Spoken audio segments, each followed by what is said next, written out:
Добро пожаловать на канал, где мы погружаемся в самые загадочные и необъяснимые истории, которые будоражат умы уже столетиями. Сегодня мы отправимся в холодную зимнюю ночь 1855 года в Южный Девон, Англия, где произошло нечто, что до сих пор вызывает споры, будоражит воображение и заставляет задаваться вопросами: кто или что оставило странные следы в снегу, прозванные следами дьявола. Это не просто история о таинственных отпечатках. Это рассказ о человеческом страхе, научных спорах, суевериях и загадках, которые, возможно, никогда не будут разгаданы. Погрузимся в детали, разберем все теории и попробуем понять, что же произошло в ту роковую ночь. Ночь, изменившая Девон. Представьте себе, ночь с 8 на 9 февраля 1855 года. Южный Девон утопает в снегу. Метель утихла около полуночи, оставив за собой девственно чистый снежный покров. Деревни, такие как Тотнес, Топшем и Эксетер, спят под этим белым одеялом. Но на следующее утро жители, вышедшие из своих домов, обнаружили нечто, от чего кровь стыла в жилах. По всему региону на расстоянии более 100 километров тянулись странные следы, похожие на отпечатки копыт. Они шли по прямой линии, игнорируя все препятствия – стены, крыши, заборы, даже реку Экс. Эти следы не просто пересекали поля и дороги, они поднимались на крыши домов, проходили через узкие трубы, перешагивали стены высотой до 4 метров и, что самое невероятное, пересекали 2-мильную реку Экс, продолжаясь на другом берегу, как будто существо, оставившее их, прошло по воде. Эти следы были не хаотичными. Они были аккуратными, равномерно расположенными на расстоянии примерно 21 сантиметр друг от друга. И, судя по их расположению, существо передвигалось на 2 ногах, а не на 4. Каждый отпечаток был четким, словно вырезанным, и напоминал маленькое копытце, что сразу вызвало ассоциации с чем-то зловещим. Местные жители, привыкшие к суровым зимам и обычным следам животных, никогда не видели ничего подобного. Паника и слухи начали распространяться быстрее, чем сами следы. Реакция общества, страх и суеверие. В 1855 году Англия была глубоко религиозным обществом, и неудивительно, что первые объяснения следам были связаны с религией. Некоторые священники тут же объявили, что это дело рук самого дьявола, который бродил по Девону в поисках грешников. Эта идея, конечно, была отличным способом заполнить церкви. Страх перед сверхъестественным заставлял людей искать спасения в молитвах. Рассказы о дьявольских следах распространялись по деревням, и многие жители начали бояться выходить из домов по ночам, опасаясь, что следы вернутся. Однако не все были готовы принять религиозные объяснения. Некоторые местные ученые и натуралисты взялись за изучение следов с более рациональной точки зрения. Один из них даже зарисовал отпечатки и измерил расстояние между ними, подтвердив, что они действительно расположены с удивительной точностью. Это породило новые вопросы. Если это не дьявол, то что за существо могло оставить такие следы? И почему они появлялись в самых неожиданных местах, игнорируя физические барьеры? Научные теории. От блуждающих Блейра до воздушных шаров история быстро вышла за пределы Девона. О следах начали писать крупнейшие газеты того времени, такие как Times и Illustrated News. Читатели по всей стране обсуждали загадку, и в редакции хлынул поток писем с самыми разными теориями. Давайте разберем некоторые из них, потому что они показывают, как люди XIX века пытались объяснить необъяснимое. Первая теория – беглое кенгуру. Одна из самых экзотических теорий гласила, что следы могли оставить кенгуру, сбежавшие из частного зоопарка некоего мистера Фиша в Сидмуте. В XIX веке богатые аристократы нередко держали экзотических животных, так что идея не была совсем уж абсурдной. Однако следы кенгуру совсем не похожи на маленькие копытца. Да и кенгуру вряд ли могли бы преодолеть стены и реки так, как это делало загадочное существо. Вторая теория – Блейра и оттепель. Известный биолог сэр Ричард Оуэн предложил более приземленное объяснение. Следы оставили бродячие Блейро, которые искали еду в снегу. По его словам, странная форма отпечатков могла быть вызвана циклами замораживания и оттаивания снега. Но эта теория не объясняет, как Блейро могли оставить следы на крышах или пройти через узкие трубы. К тому же Блейро – четвероногие животные, а следы явно принадлежали двуногому существу. Третья теория – лебеди, крысы и выдры. Некоторые предположили, что следы могли оставить лебеди, крысы или даже выдры. Но ни одно из этих животных не могло бы создать такие равномерные, прямолинейные следы на таком огромном расстоянии.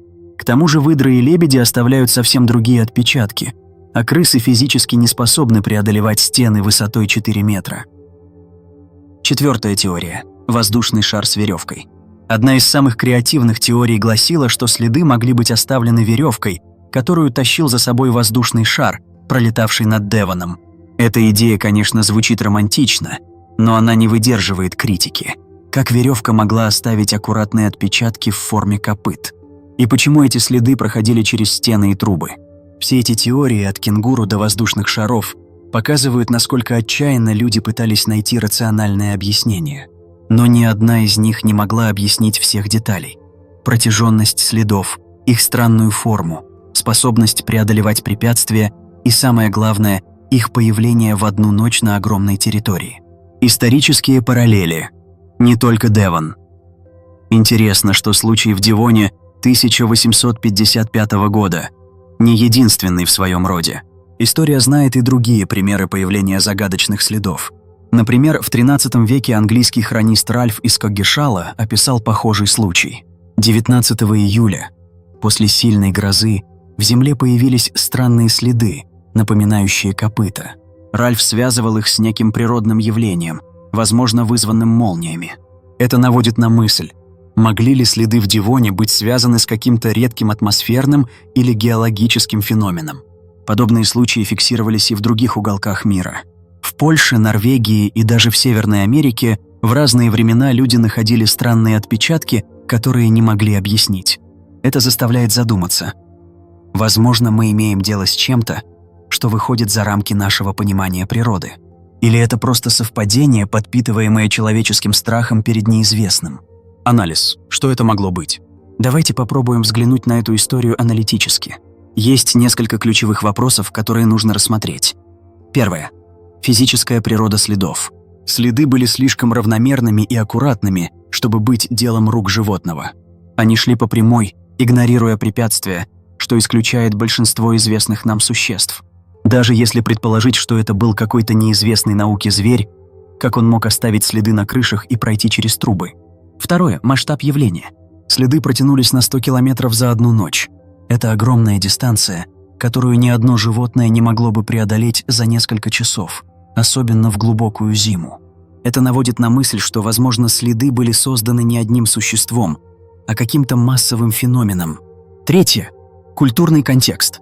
В 1855 году люди были склонны объяснять необъяснимое через религию или сверхъестественное.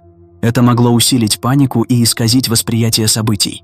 Возможно, следы были чем-то вполне естественным, но страх и слухи превратили их в дьявольские.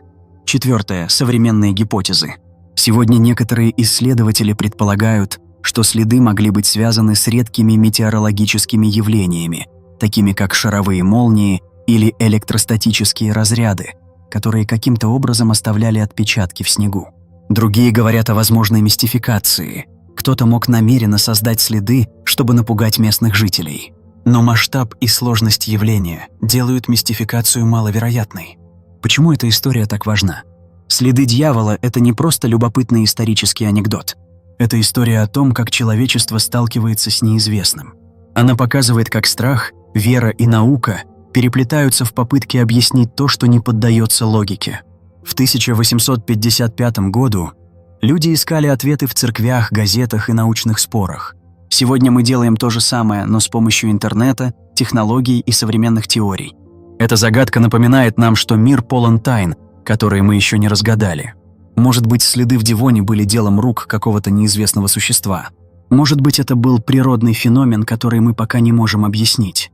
А может быть, это была массовая иллюзия, подпитываемая страхом и воображением. Что бы это ни было, эта история продолжает волновать нас, потому что она затрагивает что-то глубоко человеческое. Наше стремление понять, что скрывается за гранью видимого.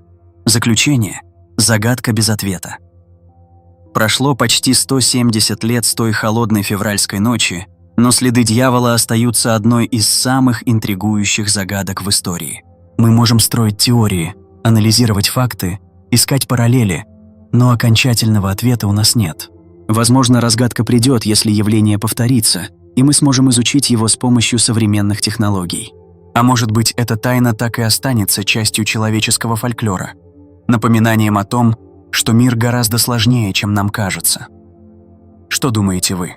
Были ли это следы дьявола, природный феномен или что-то совсем другое? Напишите в комментариях свои теории, и давайте попробуем вместе разгадать эту загадку. Если вам понравилось видео, не забудьте поставить лайк, подписаться на канал и нажать на колокольчик, чтобы не пропустить новые истории о необъяснимом. Спасибо за просмотр и до встречи в следующем видео.